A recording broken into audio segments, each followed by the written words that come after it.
पटना में किसी को मेडिकल इमरजेंसी के समय खून की जरूरत होती है तो एक व्यक्ति का नाम जहन में आता है, मुकेश हिसारिया, जिसे ब्लड मैन के नाम से भी लोग जानते हैं।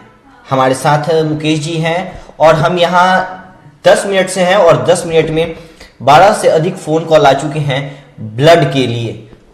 मुकेश जी, कब से ये सिलसिला शुरू हुआ?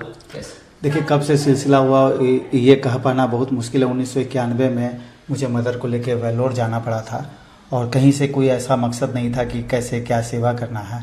वहाँ कुछ चीज़ें ऐसी घटित हुई, मेरी माताजी को डॉक्टर ने जवाब दे दिया कि उनका देहांत हो सकता है ऑपरेशन टेबल पे।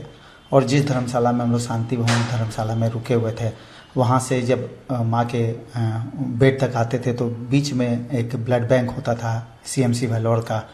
और उसमें आपको पता है कि सीएमसी वेल्लोर में उस समय उत्तर भारत के लोग ज़्यादा जाते थे, हिंदी भाषी लोग ज़्यादा जाते थे। उनकी पीड़ा को बहुत करीब से महसूस करने का मौका मिलता था। तो उस समय पब्लिक टेलीफोन बूथ का ज़माना था और जहाँ से हम लोग सब्जी लेते थे, जहाँ पेशेंट रुके होते थे, उनके बीच जाके किसी की पीड़ा को शेयर करते थे। वहाँ से डोनर जनरेट होते थे और जब किसी को ब्लड मिलता था, उसके चेहरे पे जो मुस्कान 1000 किलोमीटर दूर जो गया था अपना इलाज करवाने के लिए, उनके अटेंडेंट के चेहरे पे जो मुस्कान आती थी, उस मुस्कान के बल पे कहीं ना कहीं दिल को सुकून मिलता था। और एक टीम लगा कि मतलब अगर मेरी माँ को नई ज़िंदगी मिली है तो मुझे भी ज़िंदगी देने में कहीं ना कहीं माध्यम बनना चाहिए। तो उस समय आपने ब्लड डोनेट किया था? नहीं, उस समय जब BS रामाकृष्णा सर थे, उन्होंने कहा कि आपकी माताजी का देहांत हो सकता है ऑपरेशन टेबल पे, तो अचानक मेरे मुंह से निकला कि अगर मेरी माताजी ठीक हो जाती हैं तो मैं पहली बार ब्लड डोनेशन करूँगा। तो 1991 में पहली बार मैंने वहाँ पे माताजी 1 महीने में ठीक हो गई तो पहली बार मैंने ब्लड डोनेशन किया। और उसके बाद पटना आने के बाद ये सिलसिला PMCH में, चूँकि गोविंद मित्रा रोड में मेरी दुकान थी, वहाँ से साल में 2 से 3 बार मैं जाता था और ब्लड डोनेशन चुपचाप करके आ जाता था। तो फिर अचानक ये क्या हुआ कि आप लोगों के लिए ब्लड उपलब्ध कराने के लिए जुनून से कार्य करने लगे? देखिए, इसके पीछे भी मतलब कड़ी को आगे जोड़ेंगे। जैसे मान लीजिए उस CMC वेल्लोर में ब्लड बैंक के बाहर की स्थिति ने कहीं ना कहीं दिल को मतलब बताया था, कुरेदा था कि कुछ करना चाहिए। पटना आने के बाद क्या हुआ कि 2006 में, उस समय ऑर्कुट का ज़माना था, हम लोग कई दोस्त मिलके ऑर्कुट के प्लेटफॉर्म पे एक मतलब आपस में जुड़े हुए थे। एक बच्चा सुबह सुबह दुकान खोलते के साथ आ गया और वो बोला, दरभंगा का बच्चा था, कि मेरी माताजी का देहांत हो जाएगा अगर शाम तक ब्लड नहीं मिलेगा, PMCH में भर्ती है। तो हमने क्या किया कि उस मैसेज को बगैर किसी से पूछे वो मैसेज मैंने ऑर्कुट पे पोस्ट कर दिया। सारे दोस्त नाराज़ हो गए, जितने दोस्त जुड़े हुए थे सब बोले कि सुबह का टाइम है और हम लोग को अभी इंटरटेनमेंट साइट पे ये क्या खून लाल वाल, ये खून की बात कर रहे हो तुम, अच्छा नहीं लग रहा है। और संजोग ऐसा था कि इसको मुहिम बनना था। मेरे एक बचपन के दोस्त ने उस मैसेज को पढ़ा और वो PMCH में ब्लड डोनेट करके आ गया। और वो माताजी 10 दिन 15 दिन के बाद जब ठीक हुई तो उन्होंने आके मतलब दंडवत लेट कर जो मेरा चरण छुआ। देने वाला कोई और, संजय अग्रवाल, लेने वाला PMCH। जान बची उस महिला की और वो महिला माध्यम का पैर छू रही थी।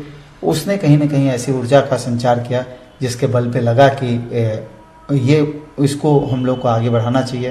फिर हम लोगों ने ऑर्कुट पे ही जब भी कोई ज़रूरत का मैसेज आता था, हम लोग PMCH ब्लड डोनेशन करने जाते थे तो आधा घंटा वहाँ रुकते थे। ब्लड बैंक के बाहर जो लंबी कतारें होती थी उसमें सबसे ज़्यादा जो ज़रूरतमंद होता था उसके लिए हम लोग बाहर से अपने दोस्तों के सर्किल से जाके उनके लिए ब्लड डोनेशन करवाते थे और ये फिर मुहिम बन गई जो आज आपके सामने है। इसी के लिए आपको एक बार KBC में भी जाने का मौका मिला जी। 2003 में माँ वैष्णो देवी सेवा समिति परिवार को सिद्धार्थ वासु जी ने आमंत्रित किया था और वहाँ पे उन्होंने सामूहिक विवाह के बारे में और समाज सेवा के कार्यों के बारे में और ब्लड डोनेशन के बारे में उन्होंने काफ़ी कुछ बातें की। और उस समय उन्होंने कहा था कि अगर आप कभी ब्लड बैंक बनाएंगे तो पहला कंट्रीब्यूशन मेरा होगा। और संजोग से ये 9 साल लेट हुआ, 2013 की बात थी। 2022 में ब्लड बैंक की स्थापना हुई। हम लोगों ने एक छोटा सा प्रयास किया था उनसे बात करने का, उन तक संपर्क स्थापित नहीं हो पाया, नहीं तो निश्चित रूप से हम लोग उनका कंट्रीब्यूशन लेते। लेकिन उस समय उन्होंने जो पहल की थी कि आप कभी ब्लड बैंक बनाएंगे तो आप पहला कंट्रीब्यूशन हमसे लीजिएगा और प्रोसेसिंग फीस जो भी रखेंगे उसमें 100 रुपया हम किसी और सेलिब्रिटी से दिलवाएंगे, ताकि जो प्रोसेसिंग शुल्क रखें आप उसको कम से कम पेशेंट के अटेंडेंट पे, पेशेंट पे लोड पड़े, इसका जरूर ध्यान रखिएगा। और उसको आज भी हम लोग चरितार्थ करने का प्रयास कर रहे हैं समाज के सहयोग से। पहला चैरिटेबल ब्लड बैंक है जो सरकार द्वारा जो सरकारी शुल्क है, सरकारी हॉस्पिटल के जो ब्लड बैंक है उससे जो प्राइवेट हॉस्पिटल के पेशेंट जो भर्ती हैं उसके लिए जो प्रोसेसिंग चार्ज है 500 रुपये का, उसी चार्ज के बल पे हम लोग ब्लड दे रहे हैं। Thalassaemia, haemophilia, aplastic anaemia, cancer और वैसी महिलाओं के लिए जो अपने पुरुष अटेंडेंट की पेशेंट की सेवा कर रहे हैं, उनको हम लोग उनकी पोजीशन को देखते हुए फ्री ऑफ कॉस्ट ब्लड उपलब्ध करवा रहे हैं समाज के सहयोग से। समाज के 20 से 30 लोग ऐसे हैं जो हर महीने 5,000 रुपये डाल के इस प्रोसेसिंग, जो घटे हुए प्रोसेसिंग जो ब्लड बैंक को चलाने में जो खर्च है उसमें वो मतलब अपने परिवार की खुशियाँ बटोरने के लिए SIP कर रहे हैं। इसको SIP बोल सकते हैं। और वो 5,000 रुपये का कंट्रीब्यूशन जिसके बल पे ये ब्लड बैंक आज 27 फरवरी को 3 साल पूरे करने जा रहा है। थैलेसीमिया और हीमोफीलिया जो है इसके लिए भी आप काफ़ी प्रयासरत रहते हैं और इसमें भी ब्लड की काफ़ी जरूरत है। देखिए, थैलेसीमिया एक डिसऑर्डर है, इसमें जीने के लिए हर 15 दिन में ब्लड चढ़ाना पड़ता है।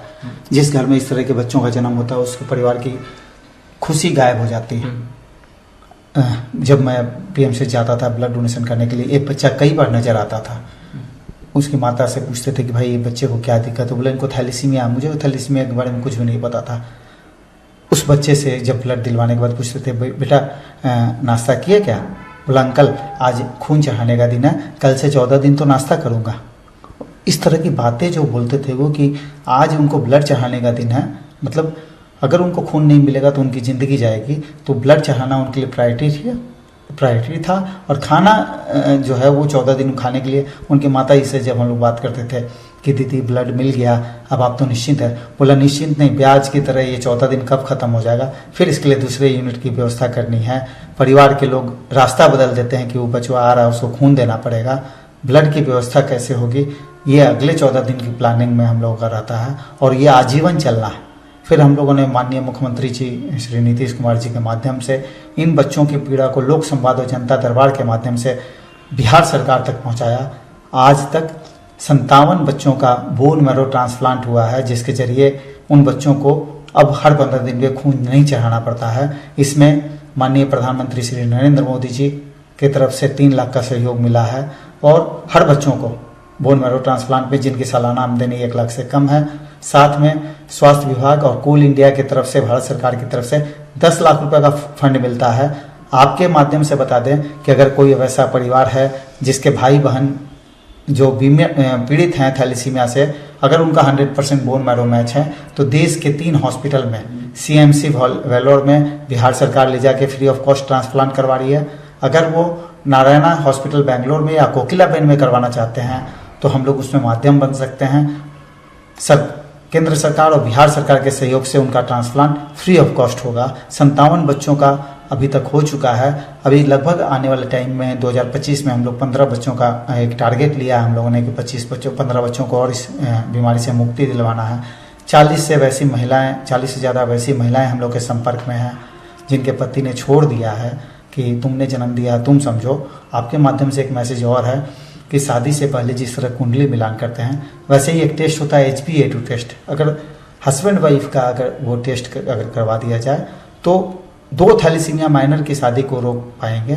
थैलेसीमिया माइनर कोई बीमारी नहीं है, 2 थैलेसीमिया माइनर की शादी को रोक पाएंगे तो घर में वैसे बच्चों का जन्म नहीं होगा जिनको जीने के लिए हर 15 दिन में ब्लड चढ़ाना पड़ेगा और वो बच्चा खुद के लिए, अपने परिवार के लिए परेशानी का और समाज के लिए परेशानी का सबब बना हुआ कि यही समाज उसको ब्लड दे रहा है। जी, तो इसीलिए आप मुहिम में लगे रहते हैं कि शादी अगर करनी है तो कुंडली मिलान कीजिए मत कीजिए, लेकिन ब्लड का मिलान बिल्कुल करना चाहिए। और हम लोगों ने आज एक बार फिर से माननीय प्रधानमंत्री जी और माननीय मुख्यमंत्री जी से हम लोगों ने आग्रह किया है, आपके माध्यम से फिर से उस सुझाव को हम लोग रिपीट कर रहे हैं कि कम से कम एक पहल भारत सरकार को, बिहार सरकार को करनी चाहिए कि मैट्रिक के सर्टिफिकेट पे ही सर्टिफिकेट इशू करते हुए सरकारी हॉस्पिटल में प्रोविजन कर देना चाहिए, जिसके जरिए ये पता चल जाए कि बच्चा 18 साल के बाद जब शादी अगर उसकी शादी होनी है कई साल के बाद, तो मैट्रिक के सर्टिफिकेट पे लिखा है कि अगर थैलेसीमिया माइनर है तो उसको एक गाइड के रूप में एक पेपर लगा दिया जाए कि जिस समय तुम्हारी शादी होगी तो तुम इस बात का जरूर ध्यान रखना कि होने वाला पार्टनर है थैलेसीमिया माइनर तो नहीं है। अगर थैलेसीमिया माइनर है तो शादी से बचना चाहिए। काफ़ी बेहतरीन सुझाव है। लेकिन हम जानेंगे कि लंबे समय से ये सिलसिला चलता रहा, ब्लड डोनेशन, ब्लड कैंप, और आज भी लोग जल्दी खून देना नहीं चाहते हैं, डोनेट नहीं करना चाहते हैं, और इस बीच में अपने स्तर से, एक संगठन के स्तर से एक ब्लड बैंक खोलना और उसका संचालन कर लेना, ये कितना चुनौती? देखिए, तमाम चैलेंजेस थे शुरू में। मतलब कई तकनीकी स्तर पे इस ब्लड बैंक के लाइसेंस को रोकने का प्रयास किया गया, हर तरह की शक्तियां लगाई गई, लेकिन आपको पता है कि अगर आपका इरादा नेक हो, पूरे शहर का सहयोग होगा, पूरे राज्य का सहयोग होगा, ईश्वर का सहयोग होगा, तो ईश्वर आपके माध्यम बनने में ईश्वर रोकेगा नहीं। पूरी टीम के प्रयास से आज माँ ब्लड सेंटर तीसरा साल पूरा कर रहा है और आज भी वैसे ही सेवा हो रही है, और किसी भी लेवल पे किसी भी जरूरतमंद के चेहरे पे मुस्कान लाना माध्यम है। देश का पहला ब्लड बैंक है जिसका सबसे ज़्यादा गूगल रिव्यू है, ऑर्गेनिक। देश का पहला ब्लड बैंक है जहां आप आके पता कर सकते हैं कि आपका खून किस व्यक्ति को गया है। देश का पहला ब्लड बैंक है जहां ब्लड डिस्कार्ड नहीं होता।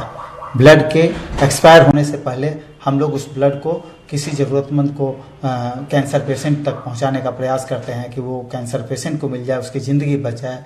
तो आपके ब्लड की कीमत का सही आकलन करते हुए माँ ब्लड सेंटर समाज के सहयोग से लोगों को नई जिंदगी दे रहा है।